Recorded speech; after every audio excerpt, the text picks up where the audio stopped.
বাংলা নাটক প্রেমীদের জন্য আরও কিছু ধামাকা নাটক আসতে চলেছে। যে নাটকগুলো নিয়ে দর্শকের কৌতূহল অনেক, তেমনি পরিচালকরাও বেশ আশাবাদী। তাহলে বেশি দেরি না করে জেনে নেওয়া যায় কোন নাটকগুলো আসতে চলেছে।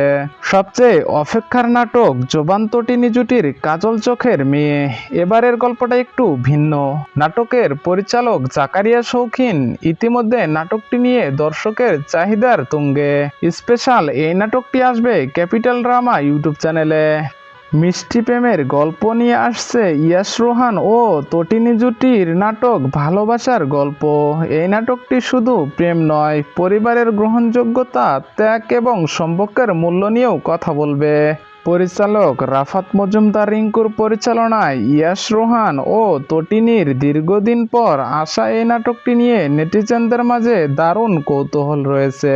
নাটকটি সিএমবি ইউটিউব চ্যানেলে আপলোড করা হবে। পরের নাটকটি হচ্ছে মুশফিকার ফারহান ও অর্চিতা স্পর্শিয়ার পারিবারিক দাসের রোমান্টিক গল্পে নির্মিত নাটক পথের সাথীকে চিনে নিও। মধ্যবিত্ত জীবনের টানাপোড়েন এবং ক্যারিয়ার ও সম্পর্কের মধ্যকার দ্বান্দ্বিক বাস্তবতাকে তুলে ধরেছেন জুবাইর ইবনে বকর। নাটকটি বাংলাভিশন ইউটিউব চ্যানেলে আপলোড করা হবে। মুশফিক ফারহান ও সামিরা খান মাহির আরও একটি নাটক আসতে চলেছে। নাটকটি বাস্তবধর্মী গল্পে নির্মিত।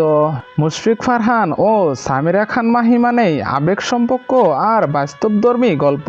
সেতু আরিফের অভিযোগ নাটকও এই ধারার হয়, তাহলে এটি হতে পারে ভুল বোঝাবুঝি, বিশ্বাস এবং সত্য উদ্ঘাটনের এক আবেগঘন যাত্রা। নাটকটি খুব শীঘ্রই ইউটিউবে আপলোড করা হবে। এরপর রয়েছে আরশ খান ও ফারিহা রহমান পারুর আশিক প্রিয়া।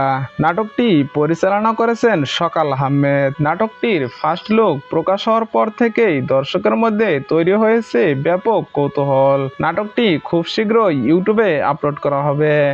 এরপরে রয়েছে খায়রুল বাশার এবং তানজিন তিশার একটি রোমান্টিক গল্পের নাটক পারিজাতের জন্য ভালোবাসা। নাটকটি পরিচালনা করেছেন জুবাইর ইবনে বকর। ভালোবাসার চূড়ান্ত ত্যাগের মাধ্যমে গল্পটি একটি সুন্দর পরিণতির দিকে এগিয়ে গেছে। নাটকটি বাংলাভিশন ইউটিউব চ্যানেলে আপলোড করা হবে। সো বন্ধুরা, দেখা হবে আরো কোনো সুন্দর ভিডিওতে। সে পর্যন্ত সবাই ভালো থাকুন, সুস্থ থাকুন। আল্লাহ হাফেজ।